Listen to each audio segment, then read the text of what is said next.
guys, it's Kelly here and I'm back with another video. Today's video is featuring some of the products from the new Pinkfresh release.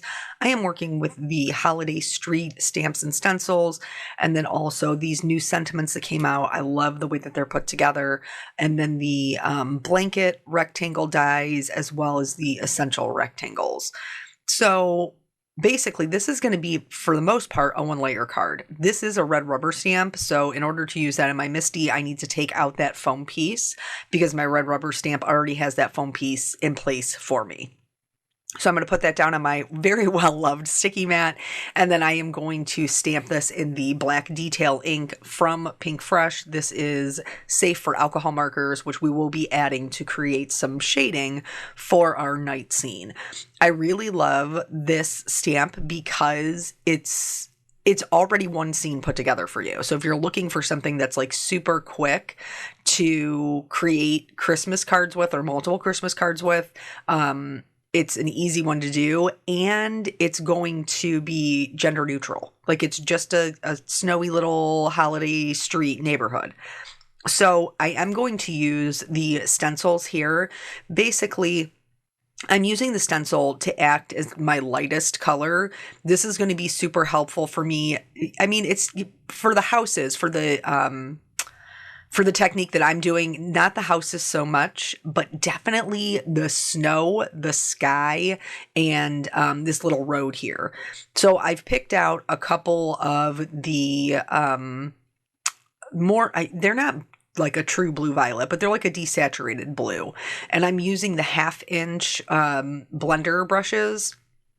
And I'm just going in, I'm being super light-handed because it is a night scene. Our snow is white, but it does have some shadows. And it can sometimes be difficult, like when you have a stencil blocking everything, it can sometimes be difficult to tell if you've gone too far. So it's really better to be lighter handed and then kind of check it as you go. As you can see, when it comes to the houses, I'm being much more heavy handed because I want those to be an actual blue, like a darker blue versus the street, which is acting as my snow. So once I have that first color done, I am going to go in and do just a little bit of shading with a darker color. This helps me for when I am laying down my shadows with my markers to see where I need to add the shadows to. So I just kind of get a jump start on that with a slightly darker color. So once you remove this, you can see that, you know, it definitely looks darker than it did before we started. And then these Pinkfresh inks just clean up really easily off of the stencils. As long as you wipe them off right away. So now this stencil, which is the second stencil, is going to give me my ground snow, and then also a little like a little line that's creating the lanes in the street. So I'm going to get that lined up. I do want to say that I am using a sticky mat to hold these in place. There's so many on the market now, but they're really, really helpful when it comes to stenciling if you have not used one before. So I get those all lined up, and then I'm going to use the same 2 blue colors because, again, we're still doing the snow, to go ahead and lay down some more shading for my snow. Now, before we get too much further along, I do want to say that this particular card is part of their Magical Holiday release, and right now they do have a blog hop going on, which runs with prizes. I always loved a prize. So they're doing a full release giveaway on their blog and YouTube, and then they are also doing 10 $25 gift certificates. So if you hop along and you leave comments, and there's so many talented people, like you'll have so much inspiration. We're going to come back to talented people here in a little bit. But anywho, like you can enter just by leaving a kind comment and for your chance to win some gift certificates. So I think that's pretty cool. So now this one is done. The snow covering is complete. And then I am going to just go ahead and, like I said, the stenciling will act just as my lighter colors. But also, you guys know, if you watch my videos, that I like to include the full process in case you know, you're watching it because you have the stamp and the stencil and you want to see how somebody else uses them. I think that it's important to include that information because not everybody is going to be making the same exact card. Which I mean, is great. We're all on a different kind of art journey. We all have a different style that we love, but I like teaching you guys the different techniques that you can use to get more looks. So the look that we're going for today is kind of a snowy night scene, almost like how you would picture, you know, maybe like Christmas Eve, where it's dark and it's snowy and the trees are decorated and they have snow on them and it's just like a peaceful, serene little street waiting for Santa to come. So that was my game plan when I went into it. So now let's talk about talented designers. So in this release, I have not used it yet, but believe me, I fully intend to. I'm super excited because my best friend actually hand painted the washi set that is in this release. So if you guys don't know who my best friend is, it's Dawn Wolslagel, and she is a card maker, video maker, but also a endlessly talented watercolorist. And so I've always been in awe of the way that she watercolors. And now that it's in a washi tape, like I can use her watercolors on my projects. Like, how cool is that?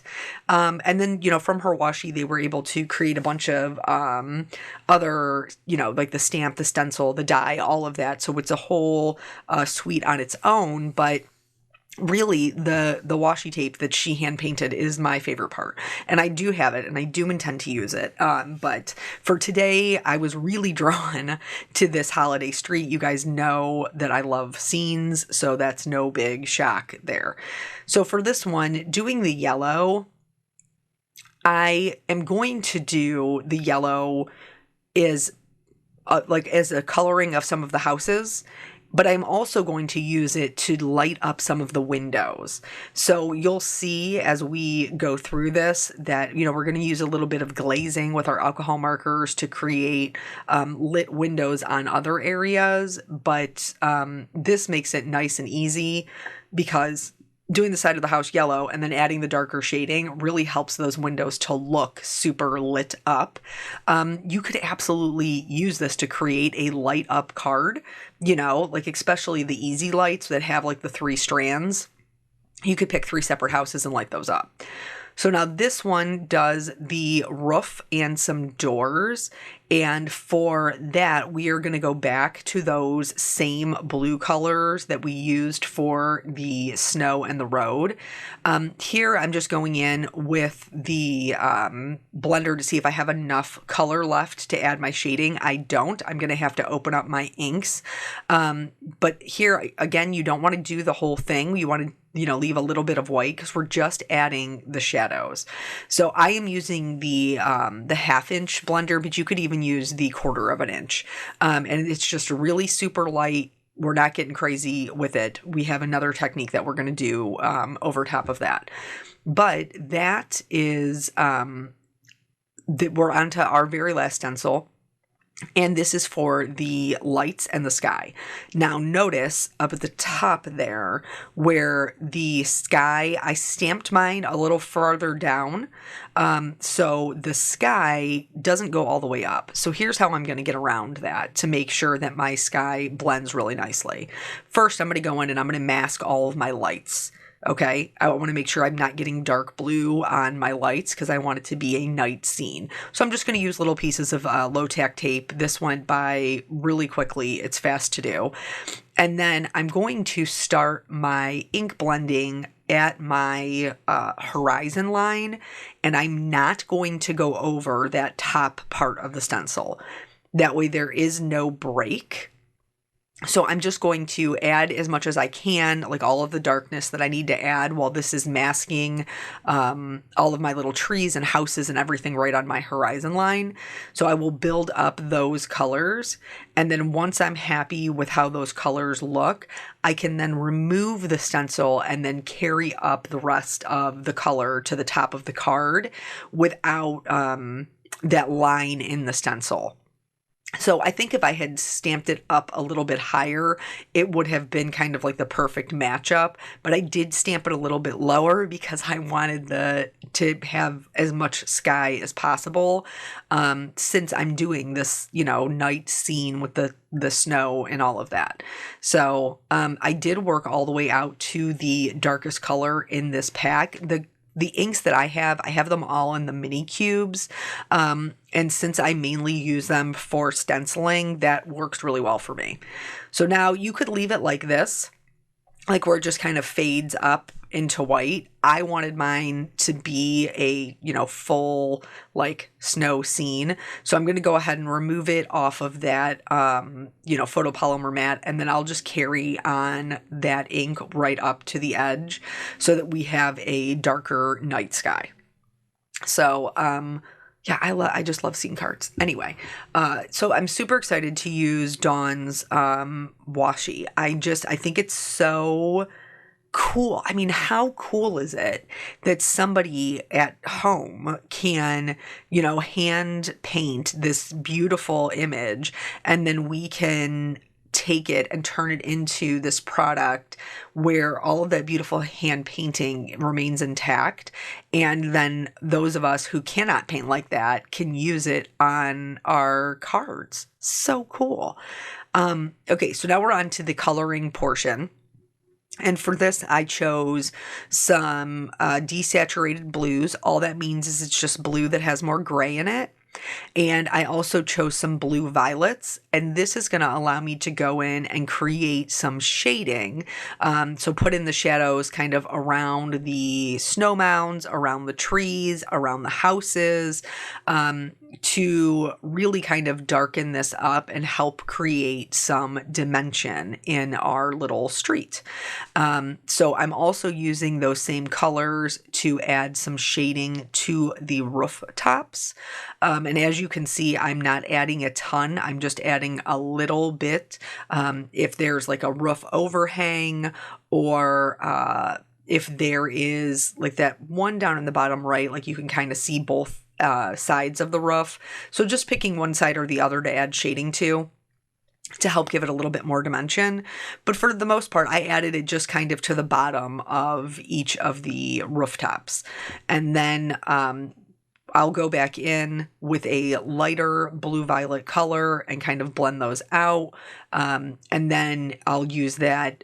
I think I used a B91, to be honest. And so with Copic markers, that first number kind of tells you how bright the color is going to be. So with it being in the 90s family, it's pretty desaturated, but it's a good one. That B90s family is my favorite, for like a navy. Yes, I did use a B91. So I'm just going to go right over top of, those things that I've already blended out just to make them a bit more blue, since that's what we were ink blending with. And then once we're done with that, we'll be able to go in and start really darkening up these houses. They're very bright right now, which is super pretty and would be great for like a daytime scene. Like you wouldn't have to add much more, to them, maybe just a little bit of a shadow. But because we are creating a night scene, you're not going to have as many lights, and so everything is going to be a bit darker. I know dark colors are scary, but stay with me, because it really does make a difference. So in addition to adding the darker colors kind of from the bottom coming up, I am also adding a little bit of shading underneath each one of the windows. So I did not have this tradition with my family, but it's one that my husband had with his. So they used to, on Christmas Eve, they would kind of, gather up some hot chocolate and maybe some, holiday treats, and they would get in the car as a family, and then they would drive around and look at Christmas lights. We didn't really we looked at Christmas lights, but it wasn't necessarily like a tradition that we did on, Christmas Eve per se. So this is very much what this card reminds me of, is and we try last year, I think Jelly Bean was too little for us to do that. As she gets older, I think that's something we'll try to incorporate. But like, I remember the first year that we were dating, in his job at the time, the role that he was in at the time, you either had to work Christmas Day or you had to work Christmas Eve. And that particular year, he had to work Christmas Eve, and he ended up getting stuck on a late call. So he didn't get home until he didn't get off work until much later. And so I wanted to be able to, for him still to have his tradition. So I think it was like 1 o'clock in the morning, and I convinced him to come pick me up. And I had little thermoses of hot chocolate and was like, okay, let's go look at these Christmas lights, man. And he was like, dude, it is in the AMs. but we tried, and that was the important part. So I think as our kids get older, that's something that we will try to incorporate. I think as families, we oftentimes create our own traditions, but it is nice when we can kind of keep those ones alive from when we were young. So I would be very interested to know in what kind of traditions that you guys have that you do on Christmas Eve. Do you go out and look at Christmas lights? With my family, there was just my mom, and this is something that I still do, and my husband despises it, but it's something that I still do. Like, my mom did not put any presents under the Christmas tree until after we were in bed on Christmas Eve. Now, I'm not saying she wrapped them all on Christmas Eve. I don't know if she did or she didn't. But she did not put them under the tree. So my sister and I, when we were young, my poor sister, my oldest sister was already moved out of the house, but my middle sister, Kim, I basically made her sleep with me every Christmas Eve. Well, I made her let me sleep with her. Like, I would sleep in her room. And then we would pretend to be asleep, until our parents were in bed. And then we would sneak downstairs and we would shake all of the gifts and stuff. And it was always super fun to like come downstairs and the Christmas tree was all lit up. And then all of a sudden there were all these gifts there that weren't there, the night before when you went to bed. So I do not put out any gifts until my kids are in bed on Christmas Eve. But the part that drives him really crazy is the fact that I almost always wait to wrap them. So the last, I think, 2 years, I have tried to get better about it, but there's some things that you just can't do. Like, especially when you have littles, when you have like kitchens you have to put together and stuff like that. Like, where are you going to hide that? Like, you can't put the kitchen together and then where are you going to put it? Like, you have to wait until Christmas Eve to put it together. It just is what it is. But that drives him nuts, because then we always end up being up late on Christmas Eve, after doing all the wrapping and getting all the things sorted and put together and everything else. And he, now that he's a day shift person, he does not like staying up late. So, anywho, so that was that. The navy that I just did on the houses is that same B90s family, and it is one of my favorite combinations, because you guys know blue was my boyfriend. And then we're going to do a red for the little banner, well, what do they call that? Garland, a little garland on the tree, and then the other areas of the, different houses that we colored that same color. But you can see as we're adding this darker shading that it's really bringing this dimension to this scene. And again, you could do all of this with just the stencils. It probably would just take you a little bit longer. Like, you would have to use more colors of ink. And I don't know that I have, like, that I would be able to get them as dark or as saturated, just me personally. But if you're more comfortable with ink blending, you could definitely do that. Or you could do this with colored pencils, and really kind of deepen up those shadows. But because it is a night scene, it does need that darkness. So for all of them, the darkest color is, I told you before, that first number will tell you the brightness. The second number will tell you how dark it is. And so for each one of these colors, I used an E99, so super dark for the kind of golden yellow. I used a B99 for the blue navy, and then for the red, I used an R59. So again, they're all ending in 9. They're all super dark. I know dark colors can be scary, but if you don't have a dark shadow, then your highlights, your lightest lights cannot pop as well as they could if you go in there with a darker color. So some of you may be concerned because, doing the stenciling turned some of my windows red. Don't worry about that. We have a way that we're going to fix that too. So for these trees, I wanted to go in and also give them kind of a darker shadow, a little bit more, I wanted them to match the same as the houses. Now, you don't necessarily have to go in and add a ton of detail to your supporting actors.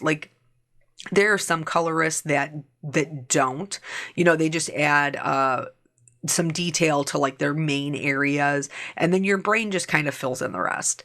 My brain doesn't work like that when I am the person who is making it. So I feel the need to add the colors to all of the things, but also probably because I have an obsession with things being matchy-matchy. If I was creating a second card that was similar to this, I would want to use the same saturation of colors. I would want to, repeat my colors so that my photos looked nice.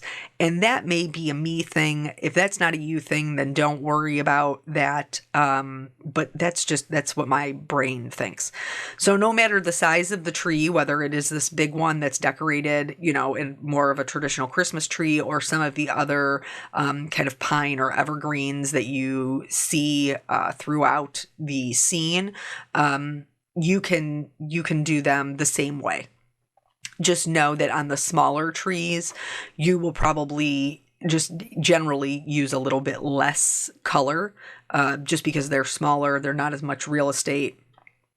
So, when you are putting in your darks, you won't need to put in as much dark. You could even maybe just do one little kind of line under each tree section, and that would be sufficient. So now, with that said, because I wanted it to be a kind of blowy, wintry scene altogether, here I'm just going in with a blue marker in case my stencil wasn't lined up perfectly. If I have a little bit of blue that I need to fill in, I can do that with a matching alcohol marker. I'm going to use these two because I am going to, have some of the lights off. I just think it makes it a little bit more interesting. So you have some houses that are lit up, those people who are like me and are still wrapping gifts on Christmas Eve. And then the other people are the people like my husband who are like, I've been done wrapping for a week and a half and I just want to go to bed. So for the red windows, I'm able to go over that with a little bit of yellow and a little bit of orange. And while they are not as bright as the other windows, they will still look lit up. And then for these kind of smaller ones, I just filled them in with a C9. If they were larger windows, I did a C9 and a C7, just because there's not a ton of real estate there. So you could just kind of, fill them in. The reason that I chose not to light up any of the windows on the blue is because I didn't really have a good way to not make it green. So I passed on any of the blues. So here, again, this is just the C9. So just filling in those teeny tiny ones, and then I'll get some of the windows on the bottom right. So now let's start talking about adding our details. So we want this to be a snowy scene. So one of the things that we can use is a white gel pen. I used that on the ornaments. And then I also used that on the lit up windows, the windows that have light in them, to create a little bit of a highlight. So I'm just going in and adding that little bit of a highlight. You could also do your snow with this. You would just draw kind of smaller dots all over everything. I am going to add a little bit of shimmer because mostly I can't help myself. I love the shimmer, but you definitely could skip it if it's not for you. This is just a clear shimmer, you know, because this fallen snow looks kind of sparkly. You know what I'm saying? I don't know. In Christmas cards, everything just gets shimmer, I think. So now here is how I'm going to add the snow to my scene. So this is a embossing pencil or an embossing pen. The one that I have is a Distress ink one. But Versamark makes one. And I have that one too. This is just the one that I found first. And it allows me to just go in and draw exactly where I want my snow to be. Don't be scared by the word draw. Like, you just make your little lines. I did a lot of like kind of uneven edges for some of the bigger rooftops.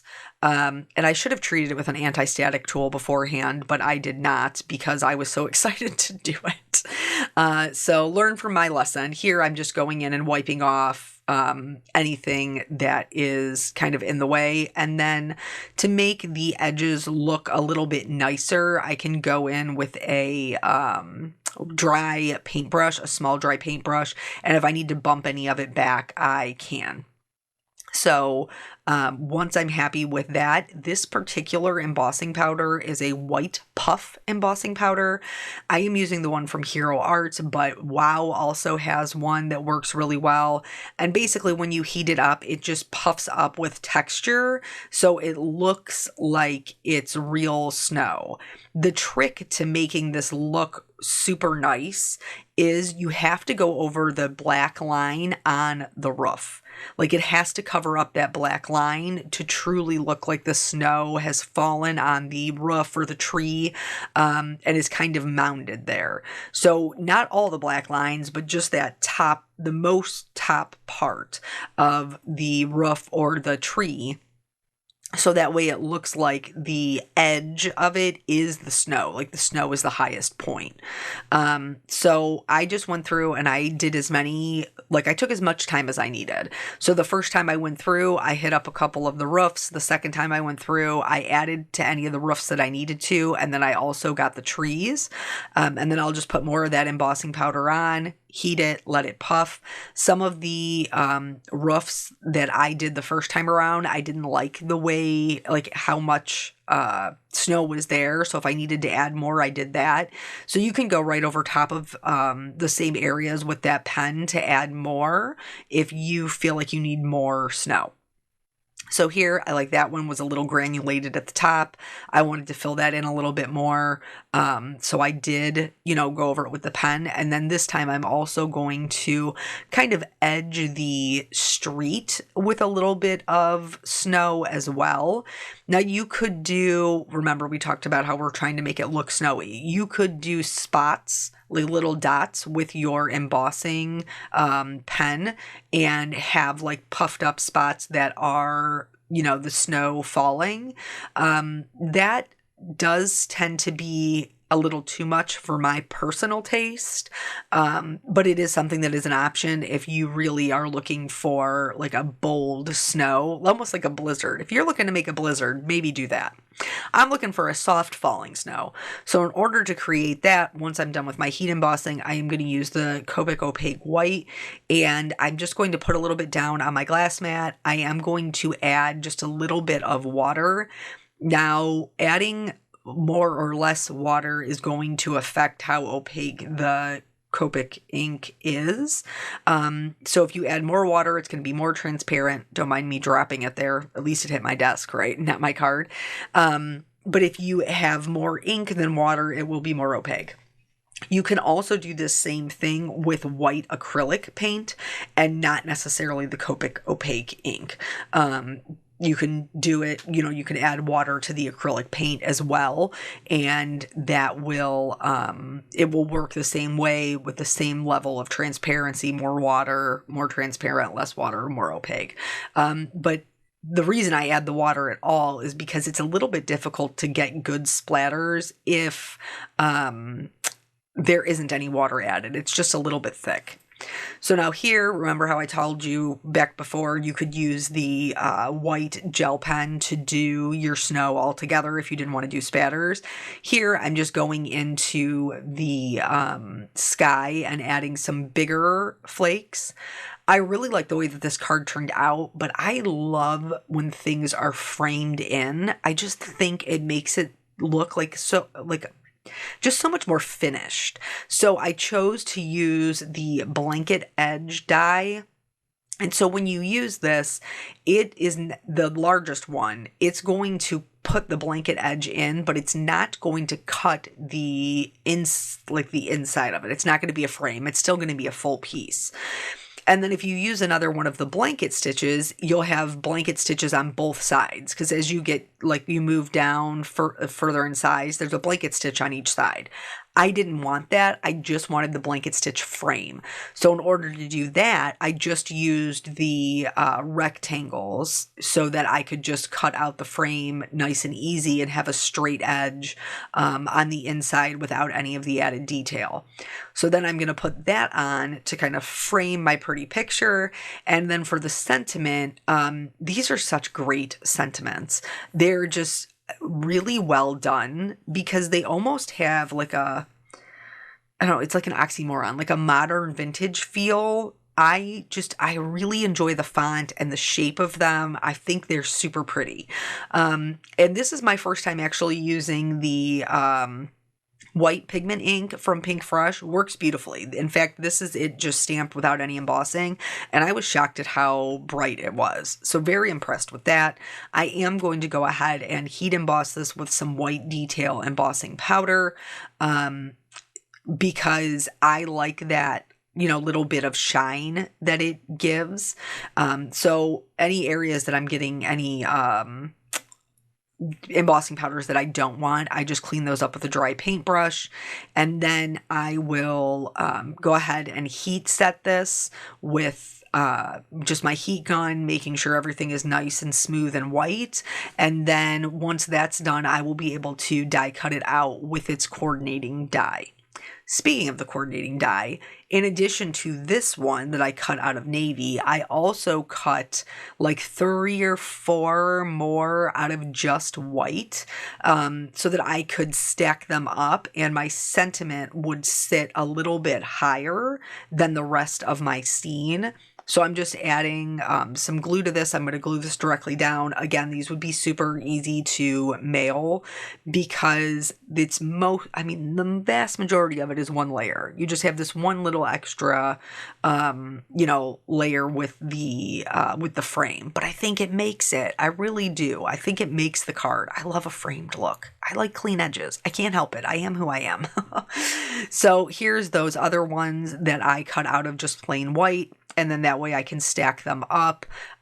Even with the stacking of I think it's 4 total, the sentiment still is not super high. I don't necessarily know if you mailed them that they would need to be hand canceled, but you could certainly leave it off and just adhere the sentiment down flat. Would I have something like this where most of it is one layer? Sometimes I try to add a little bit of height just to have a little bit of interest. So I messed around a little bit with where the sentiment was going to go, ended up kind of in the bottom-ish middle right-hand side that seemed to fit really nicely right there. So I did that. And then, of course, you guys know, more shine, more shine, more shine. That's my style. So I did use the Glacier jewels to accent the sentiment. And then that is the whole card. So I hope this inspires you to create some snowy scenes for your Christmas cards. Don't forget to check out the blog hop and the new release. Thank you guys so much for joining me. I always appreciate your time, and I'll catch you on the next video. Bye.